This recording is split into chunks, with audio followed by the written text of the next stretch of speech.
Well, hello, everybody. I'm Harold George, the Extension Services Manager of the St. Johns County Public Library System.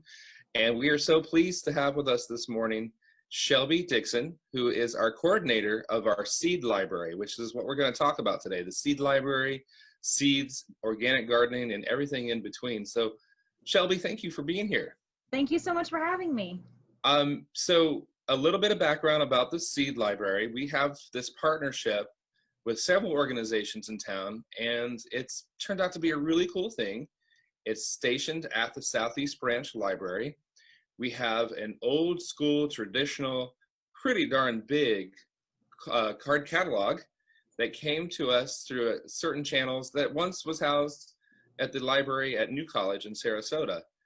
And a local benefactor has donated it to the program. And so from my experience on the library side, the first time anybody spoke to me about a seed library was Lauren Murphy, who was also involved with the amphitheater and Green Hands. And we talked about it a lot, and then Lauren had to move. And so she passed on her notes and her impetus to several other people, and then it picked up speed. And so if you wouldn't mind telling us a little bit, Shelby, how you got to this point and what happened that the seed library finally caught fire. Yeah, absolutely. So I have been gardening professionally and personally for over a decade, and knew Lauren as a friend, and she actually mentioned, hey, I had this project that I was really passionate about. I'm leaving. I really still want to see it take root. And I immediately fell in love with the idea. I've been involved in all sorts of community gardening and community organizing around gardening. And so I contacted everyone else who had been involved up until that point. I kind of snuck in at the end there. And offered up expertise on programming and the actual how-tos of seed saving. And it really took fire once we got the donation of the card catalog. So everything kind of happened all at once. I got roped in, the card catalog got donated, and we had an incredible outpouring of support from the community, and we were able to start there. You know, the seed library would have probably gotten started any way, shape, or form, but we all had this idea that a card catalog, because people have this really strong emotional connection to card catalogs, even though you rarely see them in libraries anymore. But people are repurposing them. Some people have been using them to store art supplies and other things, and seed libraries are definitely popping up around the country using card catalogs. So we have to give out a shout out to it was Misty Clausen, who apparently just put it on Instagram that they were searching for a card catalog, and I don't even think it was a full day had passed before we heard from EJ's people about the card catalog. Does that sound right? Over at Maritime Creative. Right, Maritime Creatives is one of the coolest places in town, and it's one of those experiences where I went and I'm like, this doesn't feel like work because it's such a positive, fun thing, but it was a massive, massive piece of furniture, and they delivered it for us. And it works perfectly. The way that it organizes everything, it allows people to really get their hands on the seeds, which I think makes a big difference. It organizes it in a way that even for people who haven't saved or started seeds before, it's really easy to approach. And then it brings back that lovely old library charm as well. So it kind of comes full circle. I mean, people see it and they get a smile. Plus, Maritime Creative created these really cool Scrabble-like pieces that say seed library. So why do we care about having a seed library? I mean, can't we just go to the local, retail place and get seeds? Or what was the real motivation behind having a seed library? Yeah, there's so many reasons, and I'll touch on a few. The main one is we've lost over 90% of seed diversity in the last century, which is massive. We're watching seeds disappear at an alarming rate. That may not seem like that big of a deal because you go to the grocery store and you still are seeing a lot of diversity. But the thing is, every single place you're growing has a different microclimate. St. Augustine in particular has a very, very funky one. We are hot and humid. We are subject to so many more diseases and pests than other parts in the country because we're not really getting hard winter freezes to knock all of that stuff out. Wow. And a lot of the seeds that are available to us at the store aren't really meant to grow in this region. Most seed companies are based out of the Northeast, out of the Midwest, or off the West Coast. And we really grow at a very unique climate, only really comparable to South Texas, to be honest. Oh, wow. So the main thing is preserving diversity. The second thing is actually starting to adapt seeds to our climate.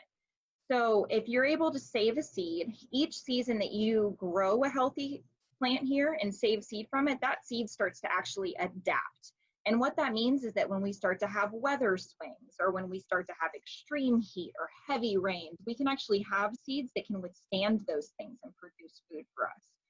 The other thing is seeds all produce different plants and they all taste different. It seems simple, but you know, I'm growing 6 different types of cherry tomatoes in my garden, and they all taste completely different. They all grow completely differently. They all look different, and they all have different susceptibilities. So I may have one plant that gets completely decimated by pests, but I'll still have 5 other ones that are doing fine. And so it really creates an opportunity to have a more resilient garden. It creates an opportunity to have a more resilient seed source. And then on top of that, it also draws the community in. So like anything else, if you are a steward of a specific seed, if you are caring for a plant, if you're watching it every day, if you're taking notes on it, you're going to be significantly more involved in growing that plant later. And it really, we've noticed, just draws the community in. So a personal story about how one can be connected to their food in a good way. The only time as a child that I ever had a standoff with my parent at the dinner table was over eating squash. And for whatever reason as a child, no, it could have been the texture, the color. You know, when you're a kid, there's a lot of reasons why you think you don't like something. And my father wasn't going to let me leave that table until I finished that squash. And being my father's son, I was just as stubborn. And eventually I ate the squash. The squash came back up all over the table. Sorry. And that was the last time that happened. But years later, I guess he remembered that. And one day when we were talking about gardening, he goes, "You're going to learn to like squash." And that's when he gave me the seeds for the squash that eventually took over our backyard. And I have to say, I love squash. And so I'm thinking being a part of the creation, the planting of that vegetable made me more inclined to want to enjoy it. Absolutely. I've spent a lot of time volunteering and working in children's gardens, and we've had so many kids whose parents swear they refuse to eat vegetables at home. They won't touch them. They hate them. They think they're disgusting. And these same kids, after they plant and tend to a plot, will fight over, you know, raw tomatoes and broccoli and carrots when they pull them out of the ground. We see them wanting to compare. So one of the fun things we usually do is plant vegetables of different colors. So in winter, you can plant, you know, carrots in 4 different colors. And in summer, you can plant cherry tomatoes in different colors. And they want to experiment and they want to try them. They want to see if a yellow carrot tastes the same as a purple carrot, or if a red tomato tastes the same as a black tomato. There's also the added benefit of, let's be honest, even as adults, food grown at home tastes better. A homegrown tomato tastes so much better than a store-bought tomato. I'm even kind of picky, to be honest, about store-bought tomatoes. And so you not only have children that are invested in growing the food, that see it happen, it kind of takes the mystery out of it. It's a little less scary when you know how you planted the vegetable, when you pulled it out of the ground, when you washed it. And then it just tastes better, to be honest. Well, I think one of the things I love about my ideals of what libraries do is that they connect people with information, they connect people with each other. And so what planting and seeds and vegetables and being a part of it, it's that connection, that investment, and that hope, and the reward of doing something yourself in partnership with nature, that I think all of that is part of the taste of that really good tomato. Absolutely. There's some real magic in gardening, and after years and years of doing it, I still get excited when I see seeds sprout. I still get excited when I get my first tomato. That magic doesn't go away, and it's especially powerful for kids. Okay, I have to start planning next year. I mean, this fall. You've made me want to do more. Fall gardens are easier to start with, so you're good to go. Yep. You know, I think that everybody that has a passion, such as yourself, about any topic always has an aha moment. And I would think if it was a yes or no question, I would say, yes, I have a green thumb.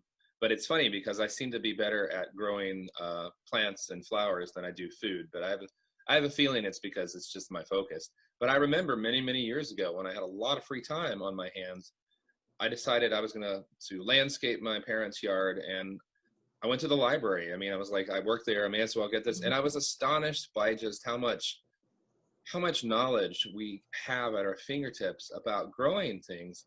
But also part of me was just like, why do I think this was difficult? For someone who finds what you're talking about interesting, but thinks like, oh my gosh, there's so much to know, would you have any suggestions? Would the seed library be like a way of getting started in this type of work? Yeah, absolutely. What we've done is actually, I've spent honestly over a decade reading about this and researching. And so I've kind of done the cheat sheet for everyone. So you can come in, we have resources in a binder. So instead of having to sit down with a kind of technical book or something that's really overwhelming to begin with, you Right. can come in and look at our resource sheet and get a really clear idea of where to start. And then once you can grasp those beginning concepts, then there are books that you can get out of the library that are going to explain it in more depth. I think a lot of people get nervous when it comes to gardening, especially when it comes to seed saving, because it's such a foreign concept. But the truth is, you're not going to hurt anything by trying. And honestly, the best advice I can give anyone is just to go out there and try. When it comes, you mentioned having a green thumb. I legitimately killed my first two gardens. I had no idea what I was doing. I was planting Brussels sprouts in May.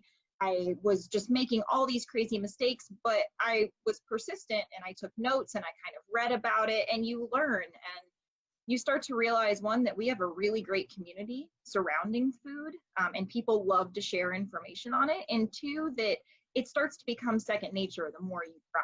So as long as you don't give up the first time, you're good to go. I like the way we've set up the seed library because it does kind of take that scariness out of it. You can come in and just check out easy seeds your first time. You can look at our resources, and then you can kind of already have everything available to you if you want to delve in a little bit deeper. Well, you mentioned May and Brussels sprouts. So I'm taking just from that statement that May is not the time to plant Brussels sprouts. And so one of the things that stood out in my memory of the past 8 weeks, you and Missy and others had worked at sorting and putting together packets of seeds for the spring growing season. And then suddenly we closed down. And so I was really impressed without me having to think of it or ask, or you contacted us and said, let's get those seeds out of the building and find a way to distribute them. So is that still something that can happen until we are able? I mean, the libraries have opened again. And I know at some point you all will decide what your next step is as far as sorting and providing seeds. You work with several different groups. Is that something that's still happening at this moment? Is there a method? Is there a way for people to still get seeds? Absolutely. So we spend all that time sorting, and we have growing seasons in Florida. And unlike the rest of the country, we're about to go into dead season. So it's about to get so hot that not a whole lot's going to grow. There is still some time left to get plants in, especially peppers and okra and eggplant and roselle. And we've just been encouraging people to reach out to dogdaygardens@gmail.com and send an email asking for seeds. We can get you signed up online. It can be all remotely done. And then we have a location in town where you can come pick up your seeds. We've got a few varieties left, and that was all posted on the Dog Day Gardens Instagram page, the Seed Library page, as well as the St. Augustine Amphitheater Farmers Market page. So you can kind of see what we have available. We really just wanted to make sure that, one, people are spending more time at home, that they had seeds available, and two, that we got them out before it was too late, because really you're not going to have great success if you're waiting until the end of summer to plant some of these vegetables. So if for some reason you had been prevented from being able to take those seeds and they wouldn't, you should not plant those seeds in the middle of the summer, are those seeds that could be saved for the following spring? Is there a lifespan on seeds? Yeah, there is a lifespan on seeds, but it really has a lot to do with temperature, moisture, and light. And so we have them in a card catalog, in an air-conditioned library, inside dark, containers. So they really will last. One thing that we are certain to do if we are using seed from last season is to do a quick germination test. pretty easy. Put some moist soil. You know, if you pop 5 seeds in and 5 come up, you have a 100% germination rate. 4 come up. So, you know, we'll test them to make sure we're not giving everyone dud seeds. And then what we've done in the past is if we do have seeds that go out of date, we still provide them in the seed library in the free container. While all seeds are free, there is a limit to how many you can take out, and we haven't been counting those seeds towards your limit. You can still get your 6 packets a month, and then you can go ahead and take extra seeds that are out of date, because we know it's a gamble and they may not all sprout for you. So people have asked the question, nothing is for free, but people say you can take the seeds and grow and that's it. Is there any obligation as far as returning or providing seeds, or is it really that easy and simple? It's really that easy. We obviously would like people to try their hand at it, but it is absolutely not required. A lot of these seeds are coming through from donations or through different fundraisers. And really, for me personally, while the end goal is to start getting people familiar with saving seed, to start getting adapted seeds back in, because that benefits the whole community, it's also providing a healthy starting point. So a lot of the seeds that you buy at big box stores are not meant to grow in our region. People take them home, they plant them, and then their plants automatically get diseased, or they die, or they're just really not doing well, and then they get discouraged and they don't want to garden anymore. Right, so we want to make sure that our community members can come in and they can have access to seeds that are not only going to grow, but thrive in our region. And if we do have quite a few people who come in who are dedicated to saving seed. And one program that I would like to see us be able to implement in the future is actually having specific seeds saved by specific growers in the area, so that we can really start to cultivate those ones. Honestly, what I tell people is you can check out up to 6 seeds a month. You shouldn't be trying to save all 6 of those plants. If you can save seeds from 1 or 2 varieties a season, that's incredible. You're doing a great job. So it is about saving seeds and adapting seeds, but it's also just about having the opportunity to grow and to feel empowered to grow in Northeast Florida. You know, one of the things that I always say why I love gardening and plants is that there's, you know, I planted some plumbago on my house the other day. I'm supposedly going to landscape my yard for years, but now I have a little more time. But I also have the desire to do something positive, and that's what I love about plants. You know, planting a tree, planting a bush, planting anything is you're putting an expectation into it, and it's also a sign of hope, and that, you know, there's this future. And exactly. I've had experiences. I try to be really kind to my plants, but every now and then you see something in a pot and you're like, this is a lost cause, and you just set it aside around the corner, and then like 2 months later you come back and it's this glorious thing that said, don't forget about me. And I really appreciate that. How did you get started? Is this something, I mean, was there an influence in your life? Was this something that just always sprang forth from your personality? What brought you to what you do right now? It was an interesting transition. I grew up in suburban Orlando. I honestly had never seen a vegetable grown. I know that seems insane, but I had never seen a garden. I didn't know that carrots grew underground. I didn't know that tomatoes grew on vines. I was completely oblivious.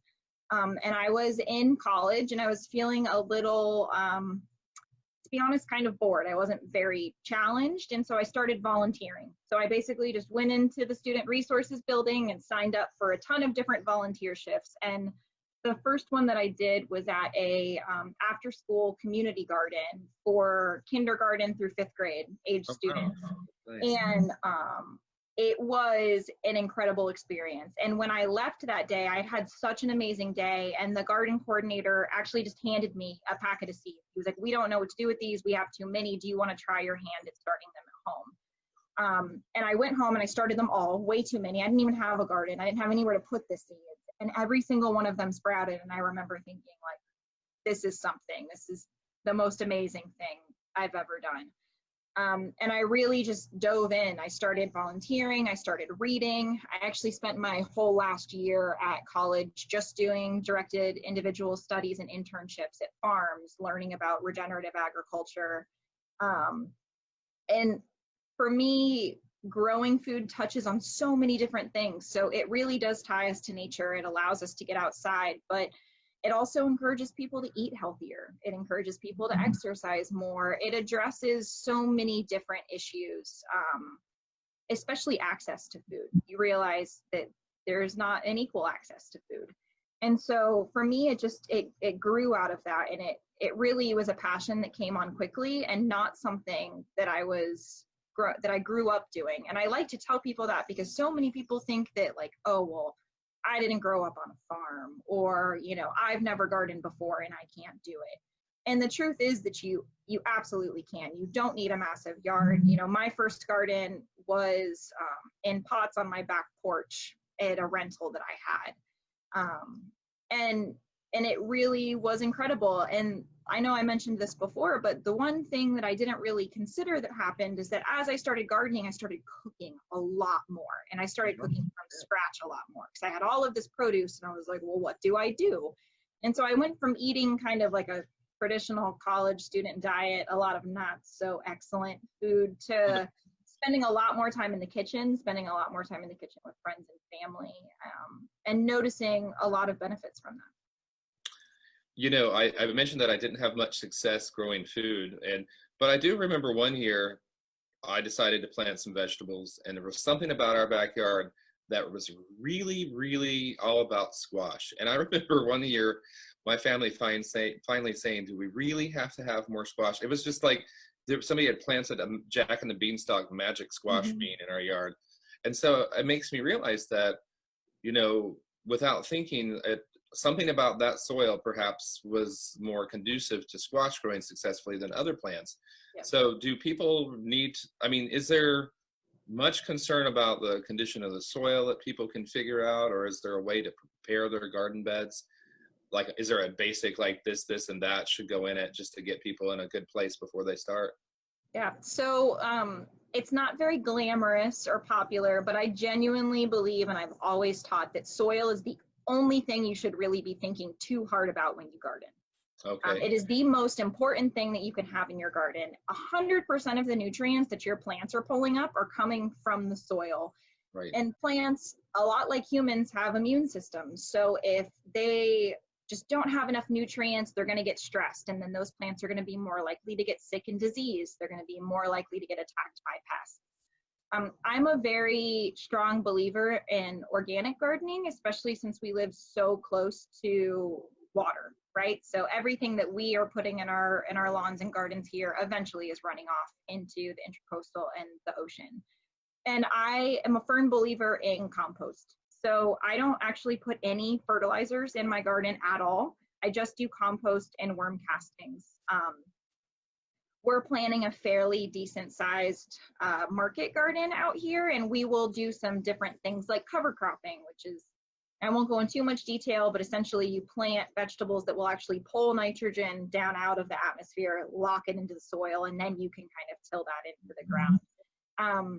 When I say till, I mean mix. We don't actually do any tilling here either. So traditionally people believed you really got to get in that soil. You got to mix it up every season. You have to kind of pulverize it. But the more that we learn about soil science, the more we learn that the microorganisms and the mycorrhizal fungi and all of the insects in those soil, they're doing a ton of work for you. And when you kind of mix it up like that, you're messing up their habitat. I think they start all over again. So all we do for our garden, pretty easy peasy, is we start with compost. Twice a year, we put some more compost on top, and then we cover that soil with a mulch so that it doesn't dry out, so that it can stay nice and moist in there and everything can do its job. I'm sorry. I was going to say composting is something you could work on during the summer when you can't really plant. Yeah, I mean, composting is something you can do in your backyard for free, which is amazing.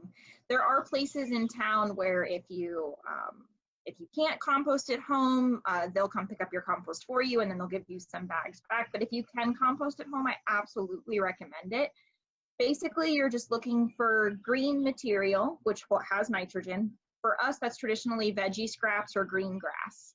And then you're looking for brown material, which holds carbon. My favorite brown material to use is just free mulch from a tree trimmer. I have a bunch of property, so I can get whole truckloads dropped off. We usually allow people to come fill up some buckets when we have extra so they can just take it home with them. If you have leaves in your yard, you can absolutely use those too. You really want to stay away from pine needles just because they're really acidic. So don't just throw a bunch of pine needles in your compost pile. But you basically just layer green material, brown material, green material, and then once your pile gets at least 3 feet wide by 3 feet tall, you kind of mix it all up and let it decompose. And then you can throw that right on your garden as soon as you can't recognize any of the original veggie scraps. So it should be easy to touch, it shouldn't stink, and then you can add it in. Okay. Yeah. I'm catching an idea that it's probably better to use the free mulch from a tree trimmer rather than the mulch you might buy at a garden center that comes wrapped in a plastic bag. Yeah, so aside from just, eliminating plastic, which is always something we're trying to do, mulch from tree trimmers also have the added benefit of not being treated, right? So they're not heated to a certain temperature. It has leaves in it, which is huge. So you're not just getting bark, you're getting all the chipped up leaves as well. It's free, and I'm a big believer in free gardening when possible. Right. And it's not ever dyed. So you can't be guaranteed that mulch from the store isn't dyed. So as far as like the work that you folks have been doing, I'm thinking of this is what I love about this. The seed library is a true result of multiple partnerships. We have, let's see, there's Green Hands, which is on hiatus right now. There's Maritime Creatives, which there's nothing about that building that would say, organic gardening, but these are people who believe in what you folks have done with the seed library. Are there any other organizations that you have been active or supportive? I think the Friends of the Southeast Library may have contributed some. Absolutely. Are there any organizations that we haven't mentioned? Edible Northeast Florida has been huge, as well as the St. Augustine Amphitheater Farmers Market. So, they've a huge role, lent us booth space, sent volunteers. As you mentioned, Missy Clausen was huge in getting this started and off the ground. She and I have packed seeds many a times for the library. And then all of those organizations have also helped, not only financially, but with manpower and creating different fundraisers. So we were able to do a seedling swap as a group earlier this year, which was a huge success. We actually provided soil, flats, and seeds to 20 different gardeners. Each gardener started a whole flat, about 30 seedlings.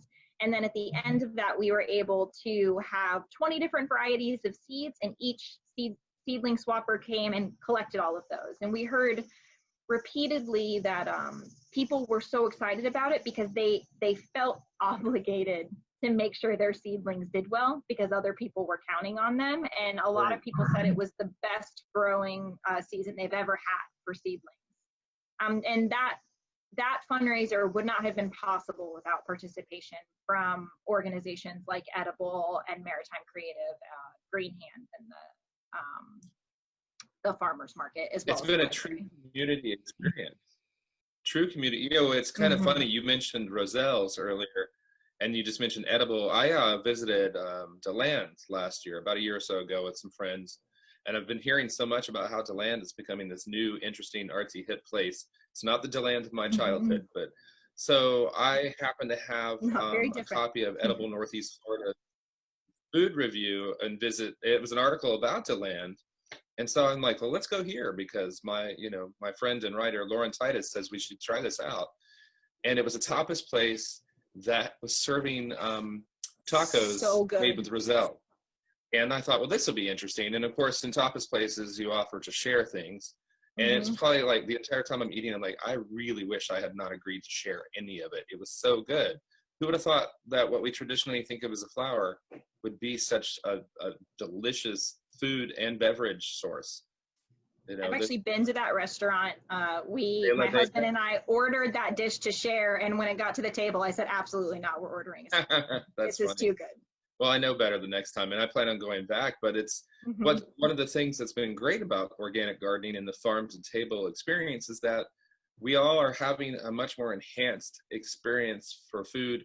I've been cooking more in the past 8 weeks than I've probably cooked in the past 8 years. Maybe just because it's taken on a more, it matters more that I'm cooking my own food for a variety of reasons. And it's also providing me with a creative outlet. But now I'm like, okay, it's time to do that. Sign up for that farm box that I keep talking about because now one of the things I like about cooking, I mean, I love restaurants, and there's some great local restaurants who use local fare, is that what we put in our bodies and put into our meals, we can determine what it is that we want to use. Mm-hmm. And I love that we have so many opportunities around our community to be a part of that, as opposed to just be, passive about it. So I love that you folks are helping us with that, and look forward to the seed library becoming, a more permanent and constant presence. And I know that pretty soon we'll be having people coming into the library again for that. Mm-hmm. Is there any other topic or any other element of what we've been talking about that I haven't asked you about that you'd like to share with us? The only thing that I'd like to share is for people who are coming in who have never saved seeds before, that are looking at our seed card catalog, there's going to be different color squares next to each one of the vegetables. You'll see green squares, yellow squares, and red squares. And those are actually links to the difficulty of saving a seed. So green, easy. Yellow, medium, you kind of need to know what you're doing, but a novice can try it. And red, we want you to be able to demonstrate that you knew exactly what you were doing when you saved that seed. Doesn't mean you can't check them out. It just means that we ask that you don't return them until you're a little more practiced. There's a lot of reasons why certain seeds are easier to save and other seeds are harder to save. The main reason is how they're pollinated. So some veggies are self-pollinated. They take care of the magic all by themselves. Green beans are a good example for that. Okay. So you can plant 5 different types of green beans in your garden, and as long as they're 20 feet apart, 10 feet apart, then you can save seeds from all of them and you're fine. I'm sorry, I was gonna say, why would you want them 10 or 20 feet apart? It's just being extra safe is all, just in case, because they are self-pollinated, but if they're a little too close, things can get messy. I see, and of course it contributes to the better preservation of the survival of the seed if we keep them. We're only providing open pollinated seeds. Basically what that means is that seed will produce true to form the next season. It also means that it's very easily adaptable. So you can take that seed and in one growing season, you can kind of adapt it to our climate. It also means, though, that they're open pollinated so that pollen from any other seed in the same species can come in and change the makeup of that seed. Right. So that's how it can kind of get tricky. In the seed library, on every single seed packet, you'll see a species name, and a lot of people will say like, wow, this is a lot of, gibberish that I don't need to know or understand.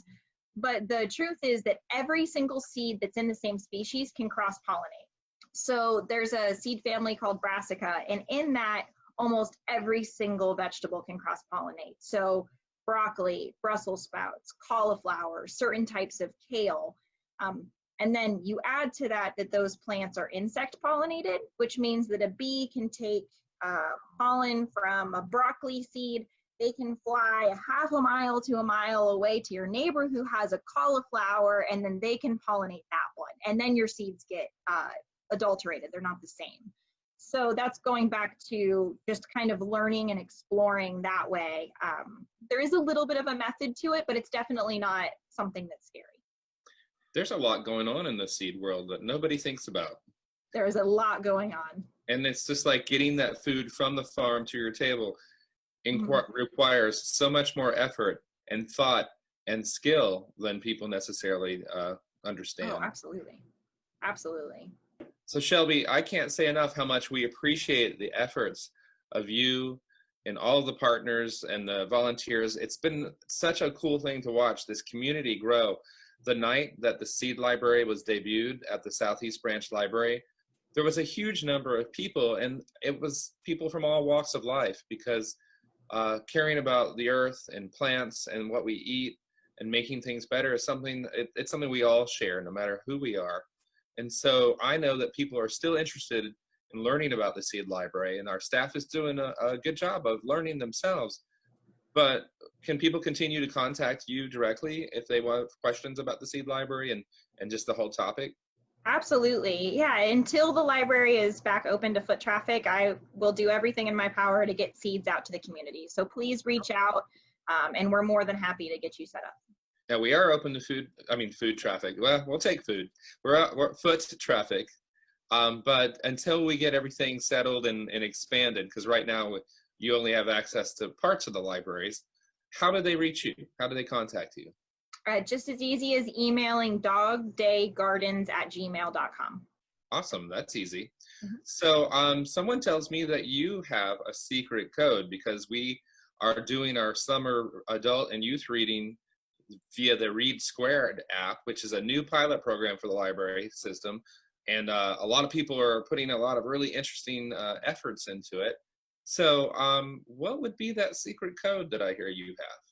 The code is Together12. Awesome, Shelby. That was great. I had to look at my notes to remember the code, but you had it. Well, I did like 4 times before we said it. oh, that's funny. Well, we appreciate everything you're doing. We appreciate what you're doing for the community at whole.